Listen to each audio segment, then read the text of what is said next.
Hello, my name is Gio, and I'm here with Matt. Hello. Today we're going to be talking about sports. Yeah, football. North American football, to be exact. Yep. This is episode 1. Episode 1. Of our brand new podcast, Drinks and Football. Yep. So, we'll see how this goes. Yep, absolutely. We'll see how this goes. And so what we're going to do is week by week, we'll go ahead and go over the past games, any exciting things, and then previewing the upcoming week. The upcoming week. Yeah, so this week we're just barely starting the podcast after week 3. I know we're a few weeks late, but Yep. we figure it's early enough in the season to go ahead and start this. And so in this video we'll be talking about what happened in week 3 and just sort of our takes on the season so far. Mm-hmm. And then at the end of the podcast we'll kind of start talking about what's coming up in week 4, and we'll make our predictions for our week 4 winners. All right, so this is called Drinks and Football, and if you're not familiar with us, we have a YouTube channel called Drinks and Chill where we just, drink and do other stuff. So we're going to be having a drink here while we talk about football here with you, and we're drinking Michelob Ultra with a lime because why not? All right, so week 3, we might as well start with the beginning of week 3. That was the Panthers versus the Texans. Yep. So Panthers still undefeated. They are. And the Texans are just not good right now. No, they're not. I don't think the Panthers were a lot of people's picks to go undefeated like this far into the season. I mean, I know it's only week 3, but They were able to beat the Texans pretty well, 24-9. But we lost Christian McCaffrey for a few weeks. They did. I guess we'll go ahead and start with their undefeated season right now. Yeah. Sam Darnold, he looks a lot better here than he was with the Jets. Oh yeah, absolutely. He looks more comfortable. I guess it's a Jets team because, as you see what the Jets are doing right now, they're just not good. But no, Darnold's looking really good here with the Panthers, and they're 3-0. They've played the Jets, the Saints, and the Texans. Now, granted, the Jets and the Texans are just not that great. Yeah. Saints are all right. It seems like the Texans, for some reason, it seems they're just still in that what they are in the past few years.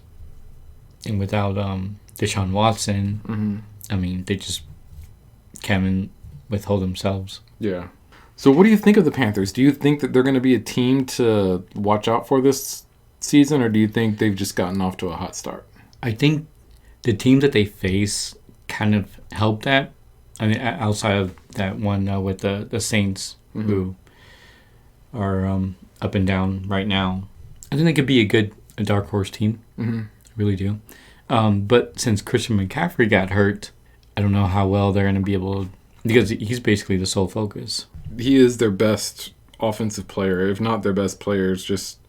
So without Christian McCaffrey, they're going to have a tough time going forward. And next week they play Dallas. And Dallas's defense is starting to kind of show each game they're like improving. Yeah. So if they don't have all their weapons, Carolina, if they don't have all their weapons on offense, that game may be a struggle for them. So we'll have to see how that goes. Yeah. But I think what's keeping Carolina undefeated is that defense too. Their defense has been very, very good. Oh yeah. Very, very good. Yeah. Dallas is going to have to figure out what to do about that defense too. Yeah. Because Dallas against Philadelphia, I know they scored, 40 points? Yeah, it was like 41-21 or something. And let's talk about that game now. Dallas and Philadelphia. That was the Monday Night Football game. We're kind of skipping ahead here, but we'll get back. If you look at how Dallas actually performed, Dak Prescott threw for 238 yards and 3 touchdowns. Ezekiel Elliott rushed for 95 yards and 2 touchdowns. And then they've got Tony Pollard, who also rushed for 60 yards. Rushing now, they're not just depending on Ezekiel Elliott. They're having that dual rushing, and then Dak can go more off his play actions and stuff like that. Yeah. So I think they're more focused on run game, which is kind of surprising because with Mike McCarthy, I know he's not doing the play calling, it's Kellen Moore. It just seems was more pass oriented when he was with Green Bay. Yeah, well, when you've got Aaron Rodgers as your guy, you're going to probably be more pass-oriented. But the fact that they're more focused on run game, which helps a lot for a quarterback. Mm-hmm. So I think that's a good 1-2 punch that Dallas has right now, and they can speed up the game or slow down the game whenever they need to. Yeah. The fact that they have 2 running backs they can go to is big. Yeah. And that makes life so much easier for the QB. Oh, and the offensive line, too. Oh, yeah. Well, Dallas has always had a good offensive line.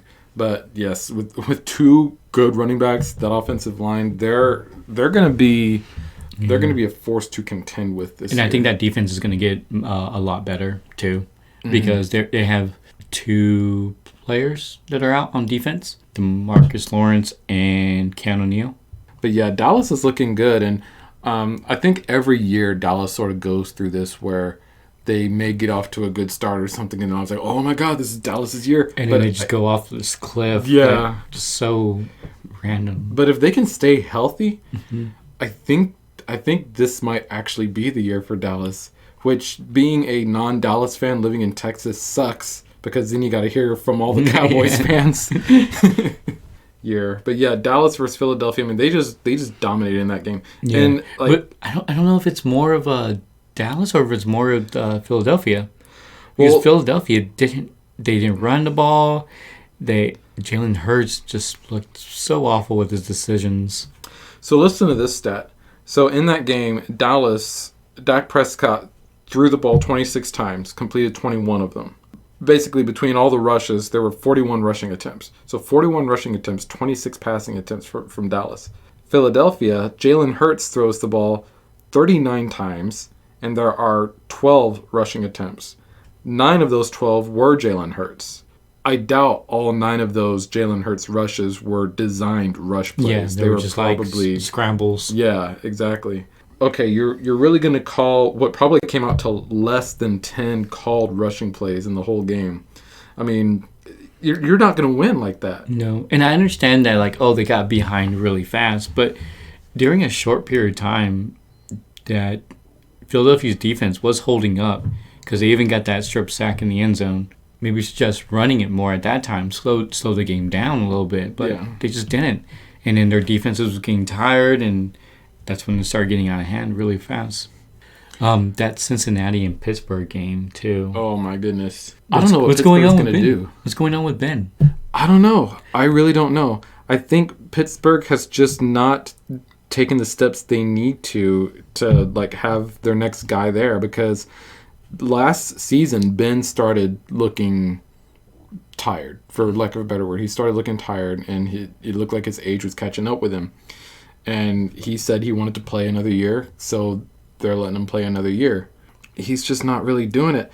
And in this game against Cincinnati, he threw for 318 yards, which sounds really nice, but it was only 1 touchdown and 2 interceptions. On the year, 3 touchdowns, 3 interceptions for Ben Roethlisberger. He's not who he used to be. Mm-hmm. The thing about Pittsburgh is they haven't really made a plan for that. Well, they keep drafting backup quarterbacks, but their backup quarterbacks are not panning out. And then they have Dwayne Haskins too, and he did okay when he, I think he played last year a little bit when everyone was getting hurt. He looked okay. He looked a lot better there than he did when he was with Washington, but. Yeah, they've got Dwayne Haskins and they've got Mason Rudolph. And we've seen Mason Rudolph a few times when Ben's been hurt in the past. But Mason Rudolph isn't the answer. He got to play a pretty good amount over the past couple years. And I think he's gotten to play enough that if he was their guy to take over for Ben when he retires, they would know it by now. Yeah. And he's not that guy.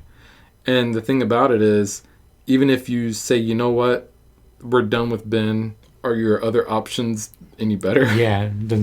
Well, remember last year they started 11-0. Yep. And then all of a sudden, as soon as, I don't know what happened after 11-0, it seems like teams finally figured him out, and they just basically almost lost every game since. Yeah, I think they only won 1 game of their next, of the rest that were left. All right. I guess you want to talk about the AFC West? Because that's a strong division now. Yeah. So AFC West, let's just say, the season hasn't started yet. You've got the Raiders, the Broncos, Chiefs, and the Chargers.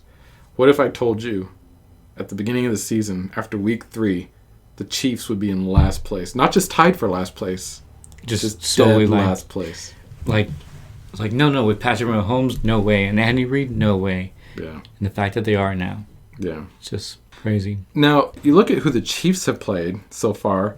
They played Cleveland to start the year, and they just barely won. They had to come back. And then they played Baltimore, and then they played the Chargers. So basically 3 potential playoff teams. Mm-hmm. Those 3 teams combined are 6-3. And then you look at the Broncos, who are 3-0. The teams that they've beat are the Jets, the Jaguars, and who is the other one? The Texans? Oh, the Giants. They haven't played the Texans. Oh. They played the Giants, the Jags, and the Jets. Okay, yeah. So it's 3-0 Broncos. Their opponents are combined 0-9, whereas the Chiefs' opponents are combined 6-3. Mm-hmm. So maybe Chiefs will go and get their footing back? I think so. What do you think? The Chiefs' defense has been, I guess, the nicest way, terrible. Yeah. And it's strange to say because they've been in the Super Bowl the past 2 years, and they won one of them. Mm-hmm. And to have a defense that doesn't seem like it improved at all. The reports are saying they just picked up a player, Josh Gordon. Yeah. So are they just trying to just out-duel everybody, knowing that their defense is bad, instead of actually fixing their defense? Is their defense worse this year than it was previous years? I think it was Friday. It was either last year or not the Super Bowl year, the year before was where it's at. Because the year before, that's when Patrick Mahomes won the MVP, and then the year after they went to the Super Bowl. And they fixed their defense when they went to the Super Bowl and won it. But then the year after, they got just demolished by Tampa Bay. Up till this point, they've been able to get away with just outscoring and just outperforming everyone on offense. But now that's starting to kind of come back. Yeah.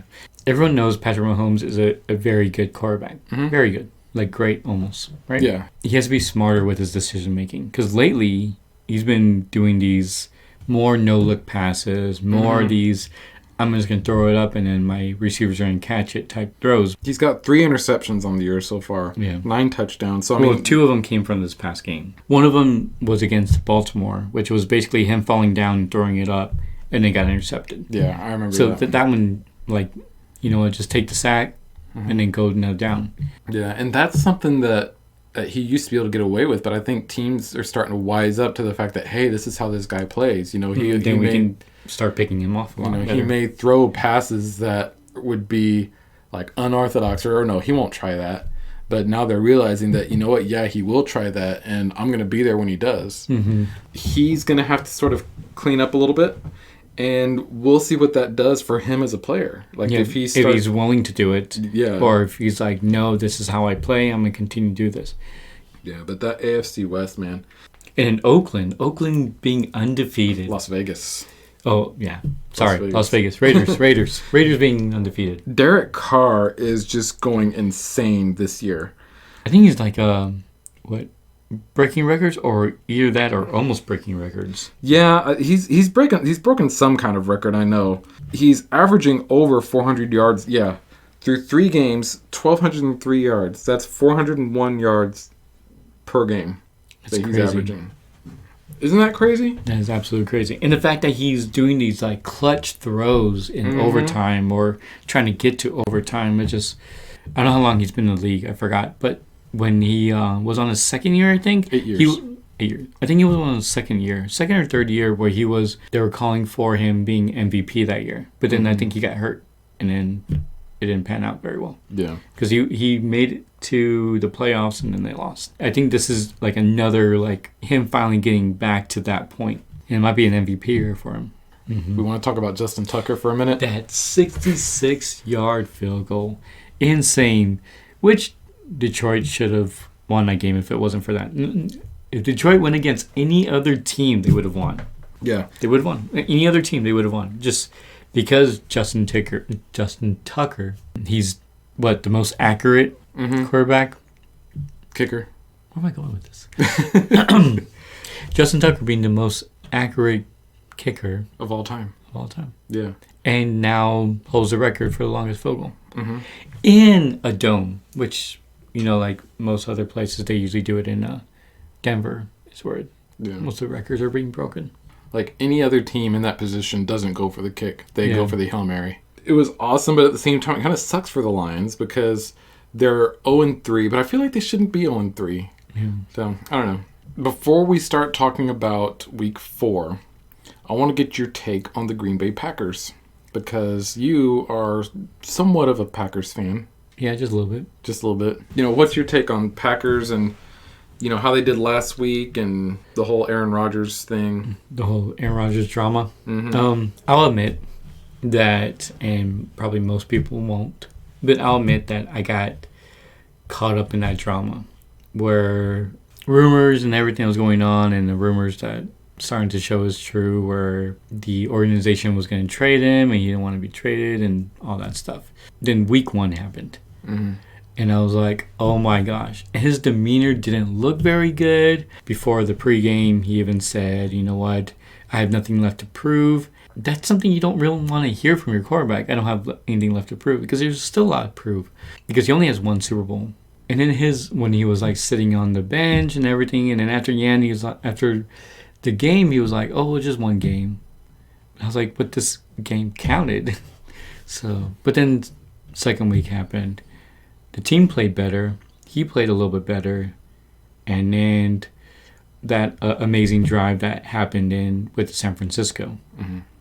And then his reaction to it. His reaction was completely different in that game than it was in week 1. And I understand in week 1 you're losing. Like, you can't really be excited about that. But the fact that the San Francisco game and his reaction to them winning, doing those 2 awesome passes in in 37 seconds, that was really good. Yeah. I'm a Cleveland Browns fan, so as far as looking at Cleveland so far this year, I have to say I'm fairly happy. Mm-hmm. Feel like they should be 3-0 though. I really do. Because that first game against Kansas City, they were up. We were up by a good amount. Like, we were up by 2 possessions, basically. And then Kansas City came back. I understand, it's Kansas City. That's what they do. They come back. They always come back. But if now we're seeing these last 2 games, what Kansas City's doing, it's like, they should have held them. Yeah, and if we're going to be in that conversation at the end of the season about are we a Super Bowl contender, we can't let that happen. Those are the teams they need to beat. Okay, if we lose to Kansas City, well, no, it's not just the fact that we lost, it's how we lost. Like, if it had been neck and neck the whole time and we lost, okay, you know what? Fine, it was a close game. But it wasn't. We were ahead, and they came back, and we let that happen. Yeah. That right there threw a red flag for me. And then... what do you think about Odell Beckham being back on the team? We'll see. He had a decent game against Chicago, but I think it remains to be seen, because when he was playing before, it's like Baker always sought him out, and that didn't always turn out for the best. Because he wasn't distributing the ball anymore. He just target him, and that's it. And then once Beckham got hurt, all of a sudden Baker's, like you said, distributing the ball more to other receivers, and we're actually getting somewhere. So, I mean, he's only been back for 1 game, so it's going to be still up in the air, I think, to see if Baker has learned from those previous ways. You want to hear a crazy stat? What was that? Justin Fields in that game against the Browns was sacked more times than he had completed passes. Oh, wow. Yeah, he was sacked 9 times and he completed 6 passes. Dang. I know that their offense had total of 47 yards, the same amount that Aaron Rodgers had on his last drive. Yeah. The Bears had a total of 47 yards on offense, which is actually a record for the Browns as far as our defense is concerned. Let's talk about week 4 now. We've got some big games coming up. Like we said, we're going to see some of these undefeated teams really get tested here for the first time. Yep. We've got our games. They're not really big games this week, but what are your thoughts at the Pittsburgh coming to Lambeau? Well, we're seeing from Pittsburgh now, I don't want it to seem like, oh, Ben Roethlisberger is going to come back and play lights out against Green Bay, and then all of a sudden we're in that spot again. It still worries me. It's Green Bay playing, so it worries me every time, no matter who they play. They can play against the Jets, and I'll still be like, oh, it's going to be worrisome. No, I hear you. So my team is at Minnesota this week, and I got to say I'm worried too. Minnesota's 1-2, but Kirk Cousins has not thrown an interception this year. Nope. And then Justin Jefferson's been playing very well. Mm-hmm. And then you got Dalvin Cook, who always plays well when he's in the game. Yeah. So hopefully our defense will step up and put some pressure on Kirk Cousins, maybe force some mistakes. We just need to make sure that our offense doesn't make any mistakes. And, we've got that 1-2 punch as well with Nick Chubb and Kareem Hunt. Which Kareem Hunt has been so dominant. He's been doing amazing. Last couple games. I feel like he's been outplaying Chubb. Yeah. Because he gets a lot of receptions. If we can just keep our gameplay, Baker doesn't make any mistakes, our defense puts pressure, I think we'll be okay. But that's going to be tough for me. Yeah, it really is. Before we move on to our Week 4 predictions, I've got to talk about the big game happening. Tampa Bay at New England. Yeah, I hope Mac Jones plays a better game than what he did against the Saints. It's just... Yeah, but we'll see how this ends up going, because I'd like to see Mac Jones do well just because, he is from Alabama, which is my team. And I want Bill Belichick to do well because... Was the Patriots good because of Tom Brady, or was the Patriots good because of Bill Belichick? Mm-hmm. That part is always going to be going on. Yeah. And I kind of want Bill Belichick to just do good so that way that kind of continues. Like, oh, no, it's Tom Brady the whole entire time. Yeah, that way. Because, whenever you talk about the greatest coaches of all time, Bill Belichick is always in that conversation. Yeah. But, if he doesn't have Tom Brady, is he in that conversation? Yeah, then that's going to be questioned. Yeah. And, Tom Brady, he leaves the Patriots and with he wins new the team. Super Bowl the first year. Yeah. So, there's a lot riding on this game. Another thing riding on this game is Tom Brady has 68 yards left to hit the Drew Brees record. Yep, to hit Drew Brees passing title record. So, unless he, pulls a Justin Fields, he's probably going to do it in this game. You probably do it in the first drive. Yeah. I just want it to be a good game. I don't want it to be like a complete blowout where one team gets entirely embarrassed. Yeah. Yeah, I'm kind of leaning towards New England being embarrassed on that one, but hopefully it doesn't. I don't want it to happen. Yeah. And and you have to remember too, it's not just Tom Brady who's returning. Rob Gronkowski's going back. Antonio Brown, to an extent, he was only there for a short time. But, so he's 3 players well. basically are going back to New England. All right, so what we're going to go ahead and do the coming weeks all the way to the end of the season is we're going to go ahead and predict the following weeks. We're going to predict the games. Mm-hmm. So we're going to start with Thursday, September 30th. Yeah. And what we're going to do is we're just going to go through the list of all the games happening this week and predict who's the winner. And then at the end of the season, whoever picked the most winners or something, I don't know, we'll come up with some sort of something for the winner. We'll see. Yeah. If you have any ideas, let us know. Thursday, September 30th, Jacksonville at Cincinnati. Who you got? I got Cincinnati for that BCS rematch. I do as well. Oh, yeah. Trevor Lawrence and Joe Burrow. Yep. They're just looking too good lately. And Jacksonville doesn't. Yeah, Jacksonville doesn't. And it's in Cincinnati, so they've got that going. I think Urban Meyer's having that Nick Saban experience. Oh, yeah. From when Nick Saban was with the Dolphins. Mm-hmm. Yeah, I think so, too. I'd like to see Trevor Lawrence do well, and I'd even like to see Urban Meyer do well. Yeah. So hopefully they kind of, maybe this year is just sort of a figuring things out type of year, and next year they come back better. Maybe. Kind of seems like that's what Dallas is doing. Next one, Washington at Atlanta. I got Washington. Okay. I do as well. I think Washington's defense is good, especially with Chase Young. Mm-hmm. And I think they'll be able to keep Matt Ryan and Atlanta offense at bay. I was just looking at how both of these teams have done in the past. Washington, they lost to the Chargers, but that was actually a close game. And then Atlanta just got destroyed by Philadelphia, who just got destroyed by Dallas. Yeah. That one was tough for me, honestly. But I just ended up going with Washington. But I feel like this is one of those that could sort of go either way. Yep. Houston and Buffalo. I got Buffalo. Buffalo, all the way. Yeah. No way I'm rooting against that defense and Josh Allen. Yeah, they're at Buffalo too? Yeah. So. All right. Poor Houston. All right, Detroit at Chicago. Detroit. Yep. I picked them as well. It's time for them to get a win. Detroit's been close every single time. Mm-hmm. And then if Chicago plays like they did this past week, there's no chance. Yeah, there isn't. Carolina and Dallas. This one was tough for me as well. I wasn't sure, but I ended up going with Dallas. Oh, okay. Yeah. So it's going to be our first one where we don't agree. I'm going with Carolina on this one. Okay. I think Carolina's defense is good enough to help with Dallas keeping that run defense at bay. I think Sam Darnold is going to play much better than Jalen Hurts. That was kind of what I was looking at too. Carolina has an amazing defense. Dallas's defense is good, but it's not quite at that level. I think what it came down to me was Dallas's run game. The fact that they've got Ezekiel Elliott, and Tony Pollard and Dak Prescott, who can all do something. I think that trifecta there is just gonna score even against the best defenses. Mm-hmm. So that's what made me pick Dallas over Carolina. Indianapolis and Miami. I'm taking Miami.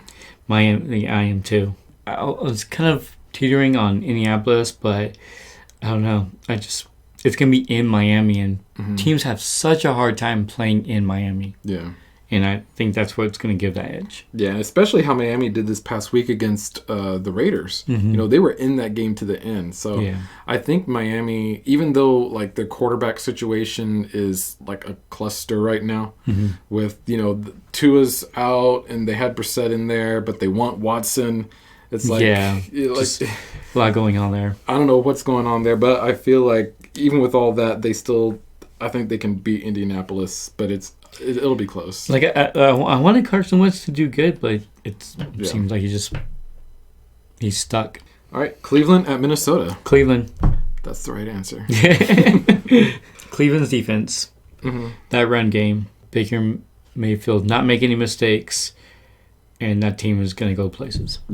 Yeah, I picked them for that same reason. I think if Cleveland plays their game, and if they play like they did against Chicago, and obviously a lot of that was because of Chicago just falling apart, really. Yeah. But if they go in there with that same mentality and same like mindset, they can beat Minnesota. And this is not being biased at all. The fact that it's Minnesota and I'm a Green Bay fan, and it's Cleveland, you're a fan of Green Bay. Yeah. So it's not. I was being objective on that one. New Orleans and New York Giants. I'm taking New Orleans. I'm taking New Orleans too. Okay. Yeah, I don't think this is the game that puts the Giants in the win column. New Orleans is looking good. Jameis Winston is, I think, looking better here than he ever did at Tampa Bay. Yeah. Even in these just first couple of games here, and he's not even looking that great. No. But he never looked good at Tampa for me. At least I think that the defense is, I don't know, that back end seems a little underrated now. I don't know. I thought like because of all the injuries and like just all the young talent they have. Their defense is looking good. Yeah. Tennessee and New York Jets. I'm going with Tennessee. Yeah, me too. Derrick Henry is just going to be way too much for the Jets to handle. But he might go for 300 yards in that game. Who knows? And, I mean, the Jets... Honestly, I don't know how Tennessee's defense has been doing. I think they've been doing all right. But I just don't think the Jets, even if their defense doesn't do anything, Tennessee's that is, I think Derrick Henry and their offense is just going to be way too much for New York to handle. Zach Wilson, I was hoping he would do so well, but I don't know. Yeah, that's a bad situation he's in. Yeah. All right, Kansas City at Philadelphia. Kansas City. Yeah. I was wanting to go with Philadelphia, but I'm going to go with Kansas City on that one. Yeah, Patrick Mahomes is not going to lose 3 games in a row. He just isn't. Yeah. So that's all I need to say. I don't think he's going to make those same mistakes and like he's been doing. And as much as I hate to see Jalen Hurts lose, that's just what it is. Yeah. Rams in Arizona. This one was tough for me. They're both undefeated, and I feel like both of these teams, like I have my doubts about teams like Las Vegas and Denver, but Arizona and the Rams are 2 teams that I feel like are both undefeated because of their team. Yeah, of their team, not just because they've played easy opponents. Yeah.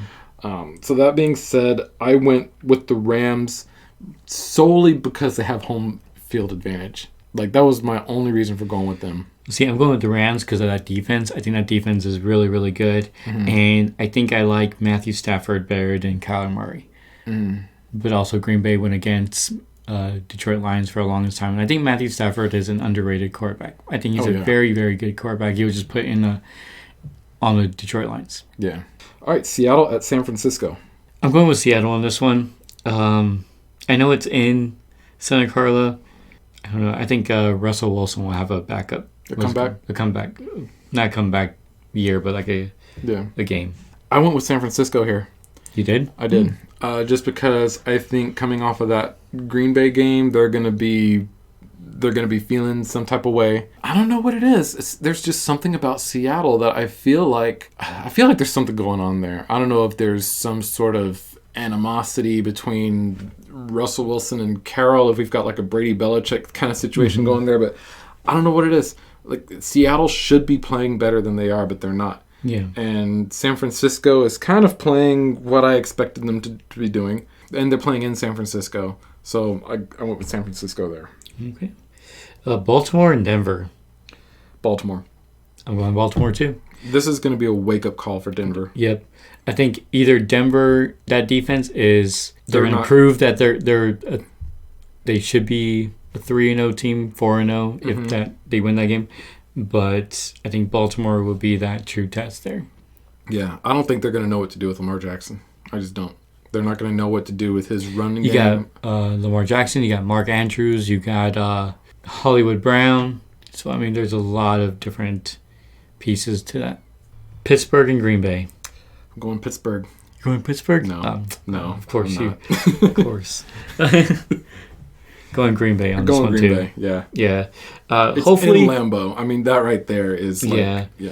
Hopefully Pittsburgh doesn't do its whole, we're going to play good just because it's Green Bay and then not play good the rest of the year. Yeah. But we'll see how that turns out. Tampa Bay and New England. I'm going Tampa Bay. I was really wanting to go New England on this one since it's in New England. But yeah, Tampa Bay on this one. Tampa Bay is just the better team. And receivers, quarterback, defense. Yep. Yeah, and you've got a brand new quarterback, Mac Wilson, going up against Tom freaking Brady. And a defense that is off and on. So I don't know what they're going to be like. Yeah. They may be good. They may not be good. So who knows? Las Vegas and Chargers. I picked Las Vegas. Oh, okay. I got Chargers on that one. I feel like Derek Carr hasn't shown me any signs yet of slowing down. They've played against decent teams in their 3-0-ness, and they've come out on top. Derek Carr has shown me that he can come through in the clutch on multiple occasions this season. I think they're going to take this one. The Chargers lost to the Cowboys. I know they just beat Kansas City, but I don't know why. I feel like this whole Kansas City thing is a fluke. And Kansas City does have a bad defense. So you have to take that into account. I think Kansas City is starting to expose themselves, and the Chargers took advantage of that. Yeah. So I'm going to go ahead and give this one to Vegas. For the reason why I'm going with the Chargers is I think Herbert is able to get over that hump from last year of not finishing games. They're finally getting to that point where they're able to finish. Because I think last year, if this was the same team, they wouldn't have won against Kansas City. Yeah, he looked awesome, especially in that final drive. Yep, and he looked collected. He didn't look like he was forcing things. So he was throwing smart passes. Like, I feel like you don't see that very often, where someone will throw like a little lob pass. Yeah. And it showed that he was confident in himself, but it also showed that he was confident in his receivers. Yep. That they were going to do what they needed to do to get to the ball. Yep. And that's big, especially for a quarterback that young. So, yeah, that's going to be... That one could... There's a few here that I think could go either way. That's definitely one of them. But I think the experience that Derek Carr has and just his clutchness, even though Herbert showed clutchness, I think that's just going to win out in the end here. So that is our picks. Yeah, we'll see who wins the week. Yep. And the winner will get, for the time being, just, glory and honor. Glory and honor. Glory and honor. And the loser gets nothing. Yeah. All right, well, this has been episode 1 of Drinks and Football. Thank you for those of you who listened and, watched the video on YouTube, even though there's really nothing to watch. Watched lines go by. Yeah. We're going to see how this goes, and we'll be back next week, and we'll see who got the most wins here on our Week 4 predictions. We'll talk about the week, and then we'll talk about what's coming up in Week 5 and make our predictions there. Yep, absolutely. Yeah. All right. So, see you next week, and bye. Bye.